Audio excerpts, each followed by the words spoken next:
Hi, this is Phil, and I'm here to tell you all about the Capes and Lunatics Patreon. Get early access to all of our interviews, including the monthly Chichester chats with writer and comic book legend DG Chichester, new episodes of classic Capes and Lunatics shows, including The Quantum Zone, This, That, or the Third, and many, many more specials, all completely uncensored. Access starts for $3 a month, full video when you pledge $5 a month. Check out the link in our show notes or go to patreon.com/CapesandLunatics. Hope to see you there.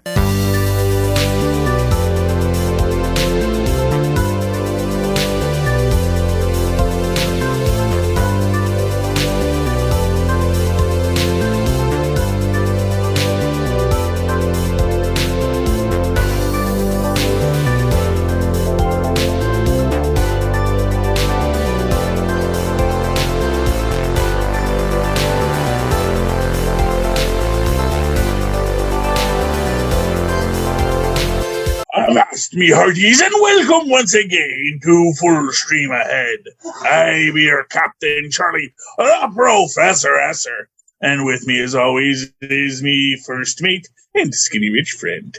It's Mozz. Welcome, Mozz. Welcome back to Full Stream Ahead. Welcome back to Willow, episode 6, season 1, Prisoners of Skellin.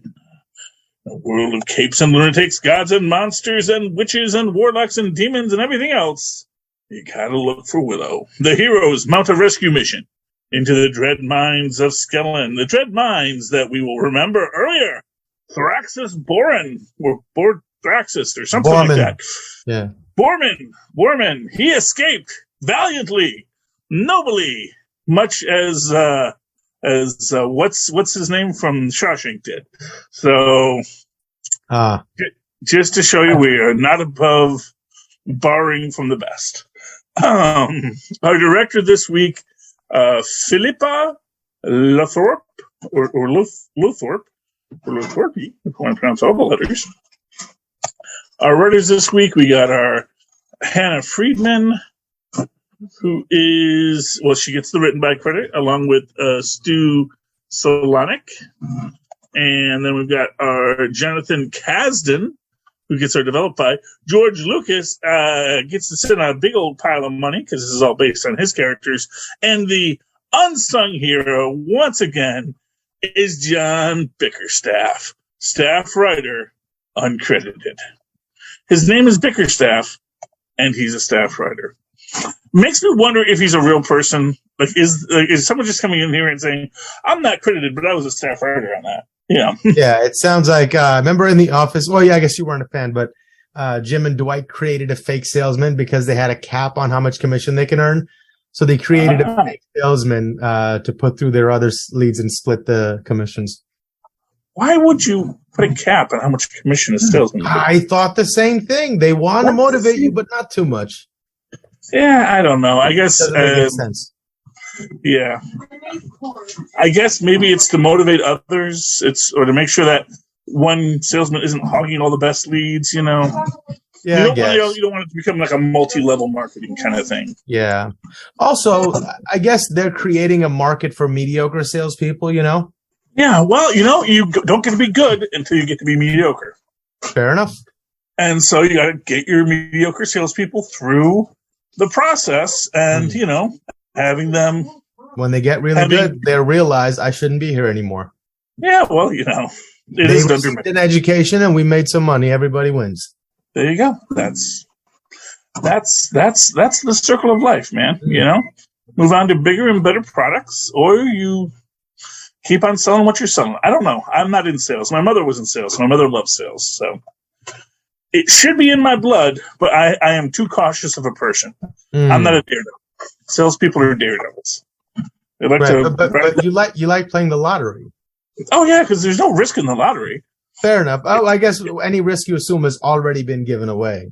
Well, exactly. The thing about the lottery is that it is a low risk, high reward proposition. I make a small bet, and I could win a large amount of money. And low risk, high reward means sounds good. But, sales is usually much higher risk and comparatively lower reward because it's a lot of work to get the sale. And, But you can make a lot of money in sales. You know, not that my mom ever did, or she gave us a middle class lifestyle along with my dad. So I guess it all worked out. Yeah. Anyway, moving right along, our dear friend Kit, along with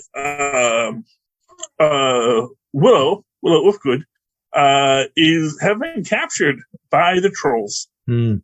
And these are the loveliest bunch of trolls you're ever going to meet. I mean, they do have... One of them is. No! All the ones we hear talk seem to be... I mean, like, his brothers... True. His brothers kind of... He's a troll of few words. Mm. But, it's clear that, the trolls have a culture. And they do like their fermented whatever that stuff is. Right. Troll steroids, it looked like to me. Yeah. Well, I thought it was like troll whiskey. I don't know. Oh, fair enough. Yeah. Maybe like a nice liqueur, Fair enough. I never assume anyone's on performance enhancing things in these things, man. This is fantasy. Everything. Did you see the last episode where they were drinking the wine and everything's getting all whooshy? Right. It's all performance deafening. Yes, well, depends on what you want to perform, man. Also true. Everything sounds so much better, Now that's performance enhancing. It enhances your performance if I take it. Exactly, man. That's why do you think the Grateful Dead are so good? Right. Anyway.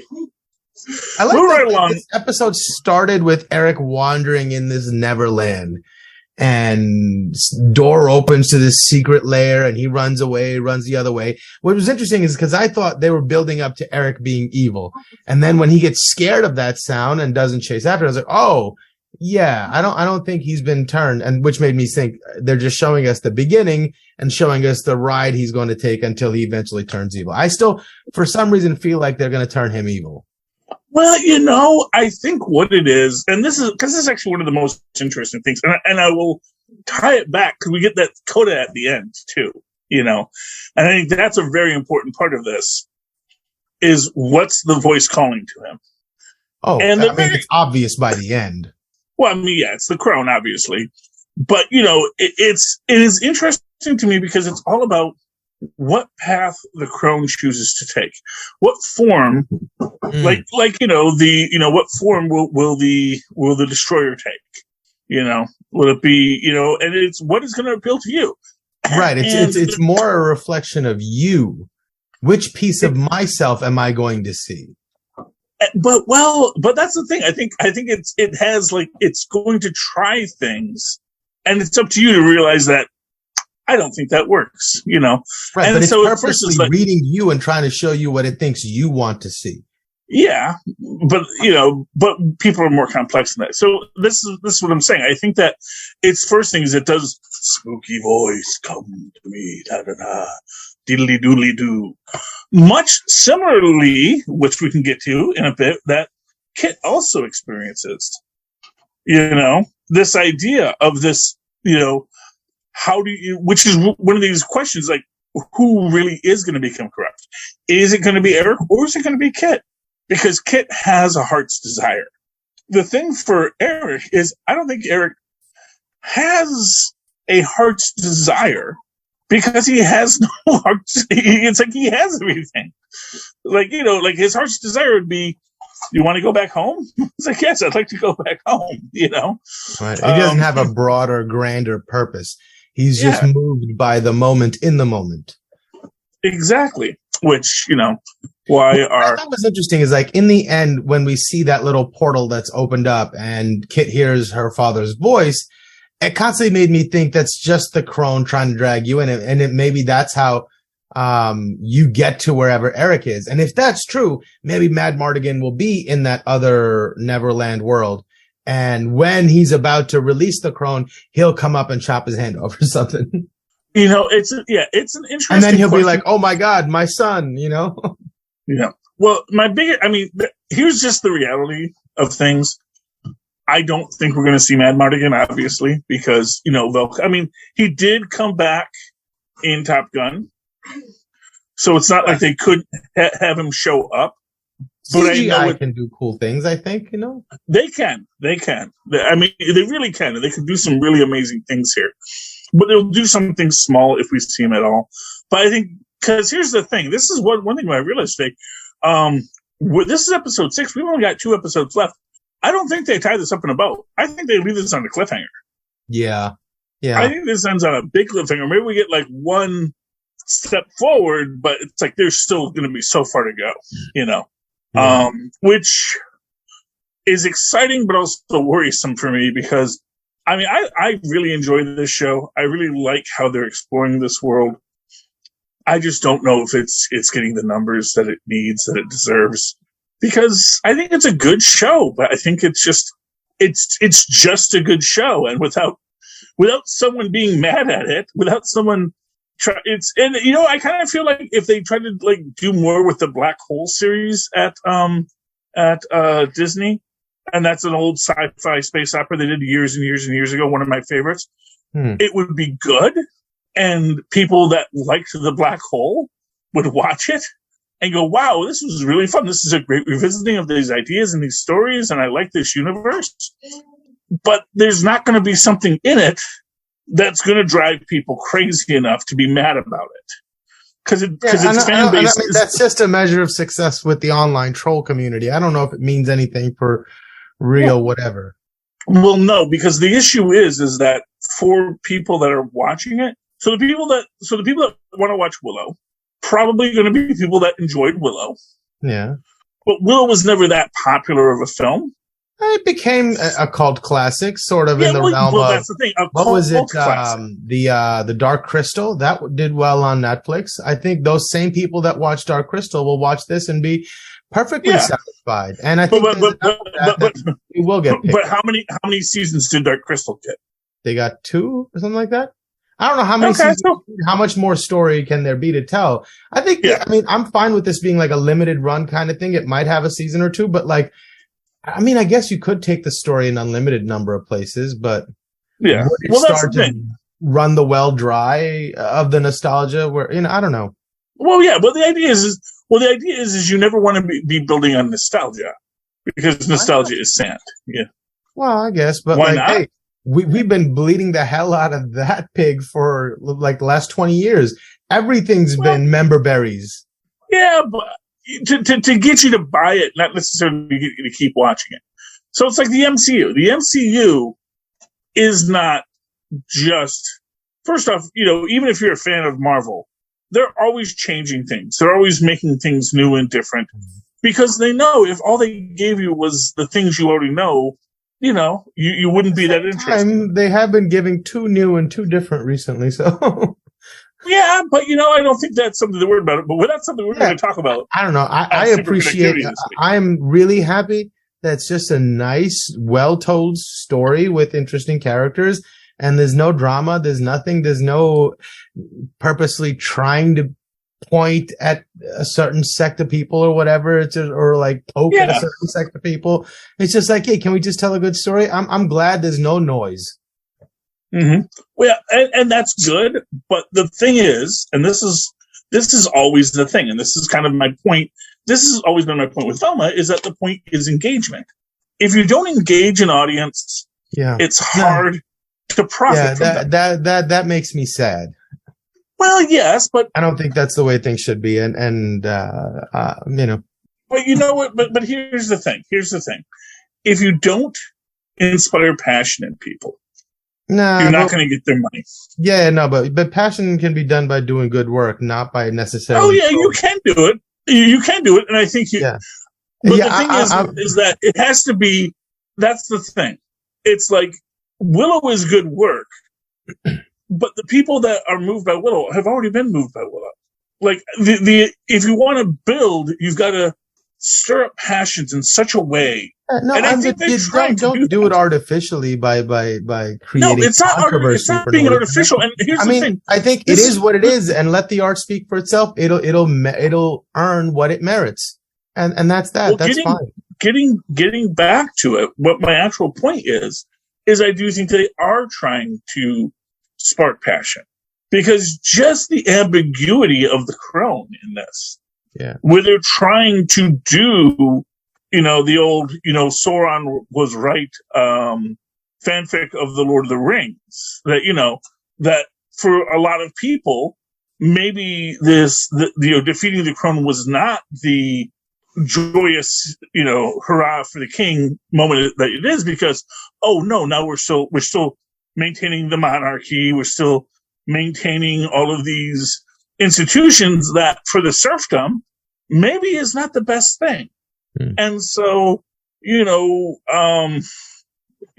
whether or not we're freeing the minds of the dwarves from smog, just so they can be the ones holding the gold.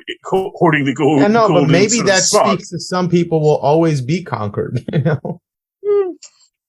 I mean, that's a fair bet, but then again, it's also an interesting story when you tell the story from the other perspective. In fact, that's the thing. It's like, it's always interesting when you stop to think about someone who's very different than you and what brings them to this thing. In fact, I was thinking about, and I may have misheard it, but I was listening to an interview recently with Salman Rushdie, who recently got attacked, as everyone knows. Yeah. And he was talking about, like, if he's ever going to revisit this in his writing. And, he kind of, if I heard him correctly, it seemed to me he was saying, I would like to, if I were to revisit this, I'd want to revisit it from the attacker's perspective. Because I would want to try to understand what happens in that mind that brings you to that place. And I think, that's a brilliant way to look at things. And that's the idea here. Now, maybe the crone is evil. Probably a little bit, But then again, maybe there is evil that needs to exist in the world, Maybe if life is magic and beauty and joy forever, that is its own curse. I know, I dig that, but I also think at a certain point, I'm comfortable drawing a line and saying I'm comfortable with this and not with that. So some things are on the other side. And that's good too. And that's what we have to explore. Yeah. And that's the thing. And maybe, and for what it's worth, for every person that fights for the crone because the crone promises them drugs, good things. Yeah, drugs or freedom.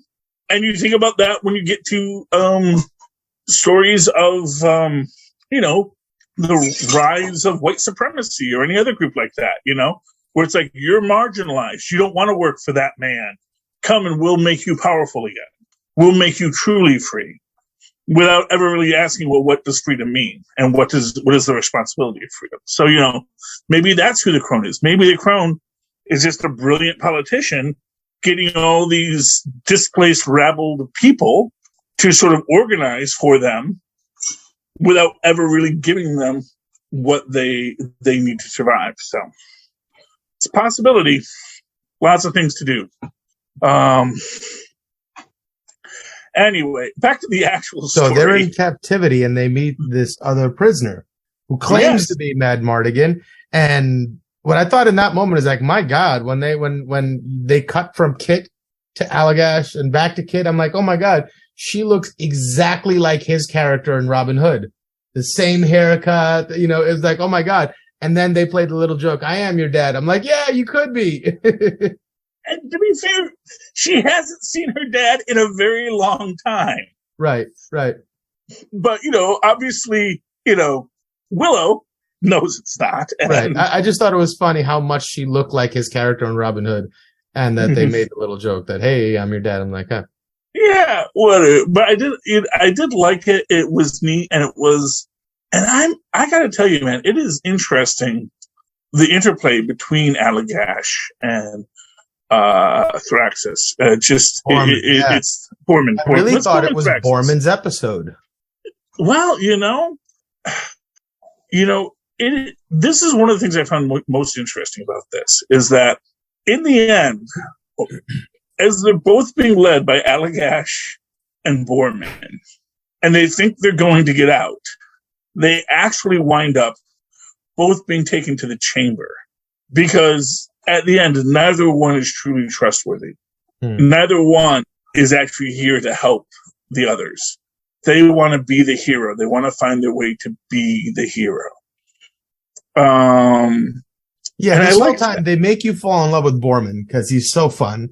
And then it turns out that he was a traitor. He betrayed Man Mardigan. You're like, man, no, I don't want to believe that about Borman. And then inherently you start getting suspicious and distrustful of Allagash. He's like, I don't know this guy. We just met this guy. Well, why are we going to trust him over Borman? And then when they meet, you're like, well, it sounds like there's more to the story. Maybe he was the one who really betrayed. And maybe they're both just dealing with a lot of guilt that they weren't able to save Mad Mardigan. I think that's a lot of what it all comes down to, is that at the end, they both, the idea is that they're projecting their own guilt onto the other one because he was the only other person that's still here that was there.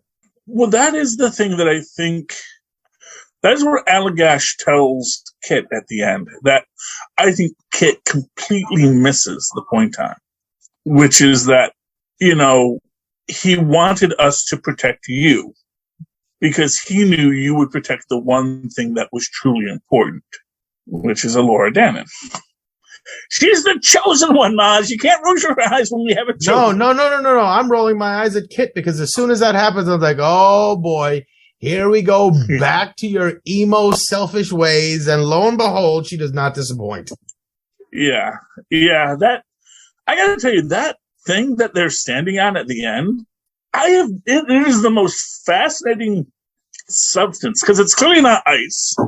Right. I thought it was lava. And then when their foot is, I was like, okay, maybe they're stepping in between the lava spaces. And then I see like Willow's foot directly on it. Oh, that's just, is that a mistake on production's part? Or, oh no, they're just walking right on it. It's like plastic or vinyl or something. Yeah. Well, so here's my thought of what it is. Underneath it is what is effectively a sulfur pool or some kind of sulfur saturated water. Because it's definitely water of some kind, because obviously if it was anything else with sulfur, you would burn up instantly when you fell through. And then above it is sort of a salt crystal formation that has built over it. This is what I'm thinking. So, or some kind of salt silicate. There's something that's bubbling up that's becoming a solid at the surface. But you can see that whatever's underneath it it's a roiling mess. And that is interesting in its own right. Although more interesting is that everything they need sort of falls into place because they find the wand, they find the staff. Although maybe that's what they were supposed to. Maybe that's what the magic does. Right. Sort of like when Luke calls the lightsaber to himself. You can imagine that the wand as much wants to find Willow or wants to find Elora as she wants to find the wand, That's why right before he goes, oh man, I guess it was meant to be yours. It's yours. Yeah. Well, there we go, I liked the riddles. That was fun. Yeah. I like that Willow says he's very good at riddles, which he's not. He also says he's the best sorcerer in the land. Yes. So, they play with this character a lot, and I think that it works nicely. But yeah, he definitely, but he winds up not solving either. They are very good riddles, Riddler quality riddles. Because I was, and I've heard the beggars wanted wise men have it. I hadn't heard that one before. Yeah, well, I actually think it's a riddle. So but yeah, that they want nothing, Yes, or no, beggars have it, wise men want it, want nothing. Yeah, it's beautiful. And the first one, I forget what the first one was too, but about a name. Yes, your lineage. Oh yes, proposes it, and brother and sister carry half of it or something. And I was like, oh, it's a last name. Yeah, exactly. And it can be a curse. It can be a blessing, and it's a name. And interesting that I believe the two people that saw it are because Laura solves the nothing riddle, and Jade. Yeah, okay, Jade solves the name one. And again, and I think these are meant to be representatives of themselves. Right, because for Jade, like the Wizard of Oz. yes. Well, yeah. I mean, for Jade, these are the things that it can be a blessing or a curse. She has found her family. Yeah, but so that's good. I would love to know how that big rock head talks. I mean, because it's clearly meant to be mechanical. Right, but it's also sort of magic because it responds to them, unless it's some super sophisticated AI, which I doubt exists in this world. To be fair, it does repeat. That's true. So it's waiting for the answer. Right. And which I think is also very interesting. Along those lines, when Allagash finds the entranceway, that you can't see it because it's just all the rocks are all over the place, and so you have to like turn the keys, and then now we can walk through. So that was good. I also found I had the captions on, and I realized his name is Erk, not Eric. It's A-I-R-K. Well, it's spelled Eric, but it's Eric. Yes, I just thought that was funny. Yeah, it's the fun with vowels is what it is. Right. So, yeah. I do find Eric's start and end very interesting, and we've discussed that. And actually, what I find most interesting, and again, this is Eric goes out to cross the desert, and in classic fantasy world structure, he crosses the desert because he sees there's something out in the distance, and he needs to get away from this place that was clearly haunted. And he goes to that other place, and it's the same place. And somehow he's just come back from the other side. But when he does come back from the other side, we see what has got to be the nastiest looking fountain I've ever seen, or maybe the most delicious looking fountain. I don't know. He is pretty parched. Could be orange soda. I don't know. It looks like someone dropped a bath bomb in the fountain. I mean, that's sort of what it looks like. It's like, clearly something's molten. And after we had just been looking at whatever that was in the mines, that sort of seems to be somehow related. Although, again, that's another aspect of the mines that I found very fascinating. Just getting back to that real quick, that clearly they're mining the magic out of it. And that I think I thought they were mining the substance that they turn into their drugs. Well, yes, but I think a byproduct of that is magic. I think that the process of it is like extracting magic out, and then they're going to give the troll the peppermint schnapps. It seemed to me like they were fracking, and then when the earthquakes happened, they're like, "Oh, that's just magic." Well, but what's interesting is that we see that this is interesting because it does relate to Alora Dannon and her trauma, because it's like she freaks out around magic, because I get the feeling, the idea is that there is so much magic within her that whenever she comes into contact or near it, it scares the heck out of her. Because yes, the earth quakes and all this stuff. And yes, if she were to focus it, maybe she could do these things. But then, it's this idea of power and power corrupting, and how scary realizing that you could have ultimate power would be, If you suddenly woke up and all your wishes could come true, would you be suddenly so afraid to want anything? Because now everybody's going to see you as the crone. Or no, but even if no one would, that's the thing. So let's say you woke up tomorrow and everything you want just happens. But now that's affecting everyone around you. And at what point does it start to scare you that you have that much power? And are you going to be afraid that if you do these things, what will be the downstream consequences of it? It's as they say, you bring water to the desert, but now you've turned the ocean into a desert. You've brought something here, but you've taken it from somewhere else, and that does not apply to the balance of the universe. Right. People generally don't like that, and the pitchforks come out pretty quick. Well, yeah, but that's why you have to be careful with it. Moving right along. Yeah, so I guess we can get to that final scene. Yeah. And after he drinks from the orange soda fountain, the Fanta fountain. Yes, he hears someone else talking, not a creepy join us Eric voice, but a woman in a cage asking, will you be the one who frees me? And he's from the line of Bormans and Allagaches and Mad Mardigans. So, of course, he has the bug in him to be the hero. Yeah, but I do wonder if he's going to realize that maybe this woman who is trapped here is supposed to be here. It's sort of like if you ever saw the Twilight Zone, The Howling Man. No. It's a great old Twilight Zone where basically this guy's staying at this it was just the guy, he's staying at this monastery in like the late 1800s, and he hears this person screaming, and they say, don't listen to him, you can't let that person out, leave him be, he's here for a reason. And eventually they tell him, you can't let that person out, he's the devil himself.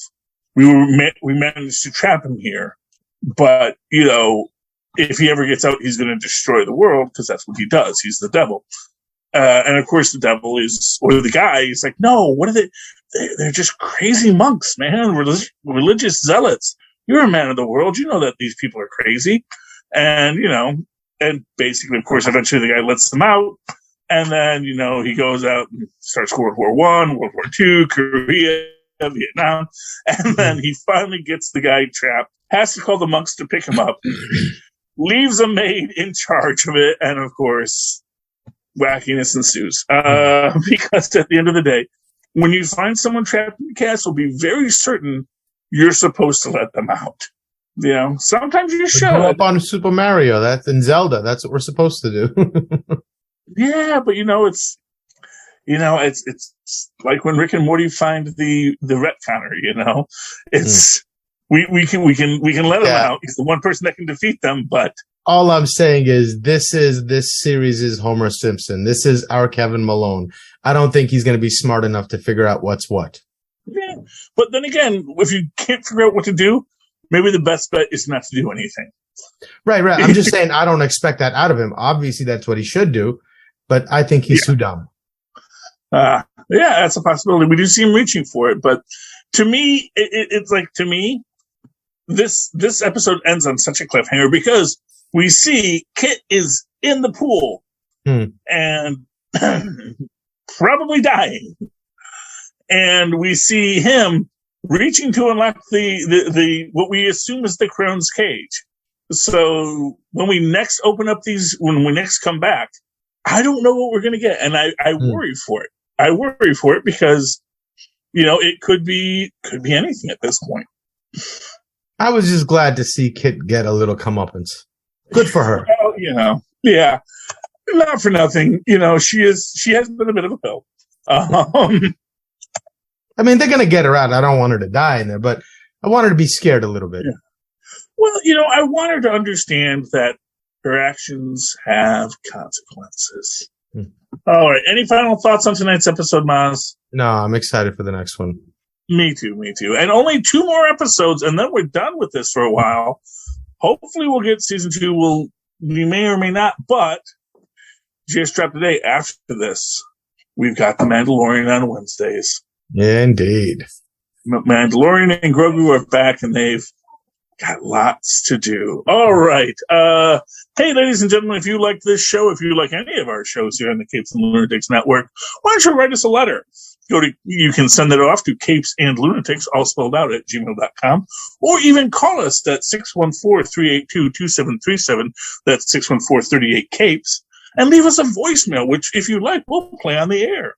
And if none of that is interesting to you, but you just want to spend money or give us money, go to Linktree, that's linktr.ee/CapesandLunatics. See links for all of our shows, and we've got lots of shows. Some are even good, like the Salty and Petty podcast with our famous hosts, Phil, Podcast Perich, and Lilith Hellfire. Check those out, buy some merch, and give us money if you want to, either with Cash App or become a Patreon.